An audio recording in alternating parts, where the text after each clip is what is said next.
ले गईला सीता उठाई रवर तोर दर्दो नयाई। ले गईला सीता उठाई रवर तोर दर्दो नयाई। दर्दो नयाई हो दर्दो नयाई। दर्दो नयाई हो दर्दो नयाई। ले गईला सीता उठाई रवर तोर दर्दो नयाई। ले गईला सीता उठाई रवर तोर दर्दो नयाई। पहिला परग जब सीता डाली। पहिला परग जब सीता डाली। माथे के बिदिया गिराई रवर तोर दर्दो नयाई। माथे के बिदिया गिराई रवर तोर दर्दो नयाई। ले गईला सीता उठाई रवर तोर दर्दो नयाई। ले गईला सीता उठाई रवर तोर दर्दो नयाई। दूसरा परग जब सीता डाली। दूसरा परग जब सीता डाली। काने के झुमका गिराई रवर तोर दर्दो नयाई। काने के झुमका गिराई रवर तोर दर्दो नयाई। ले गईला सीता उठाई रवर तोर दर्दो नयाई।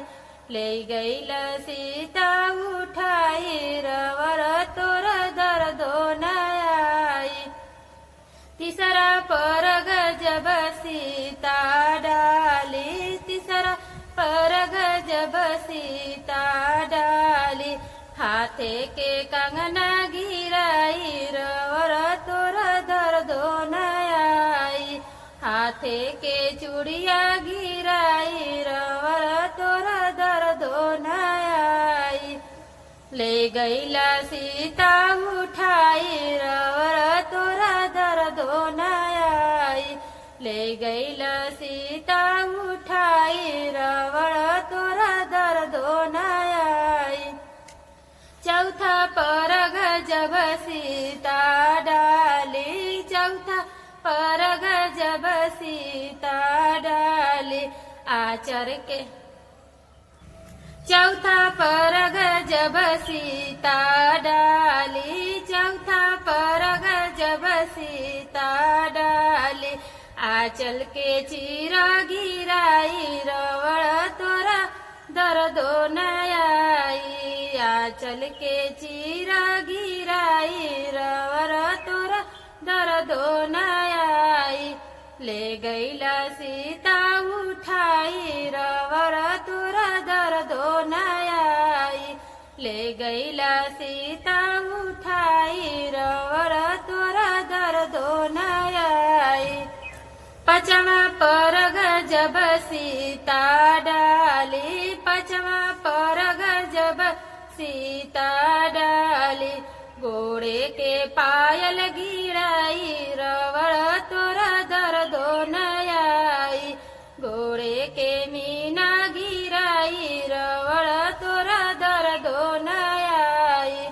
ले गईला सीता उठाई रवर तोर दर्दो नयाई।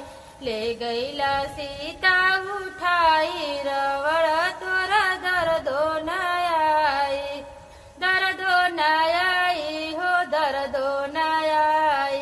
दर्दो नयाई हो दर्दो नयाई। ले गईला सीता उठाई रवर तोर दर्दो नयाई।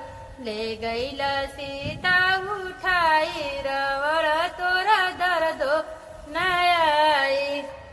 कैसा लगा? बहुत ही दर्द भरा लाचारी गीत है। आप लोग कमेंट बॉक्स में जरूर बताइएगा। धन्यवाद।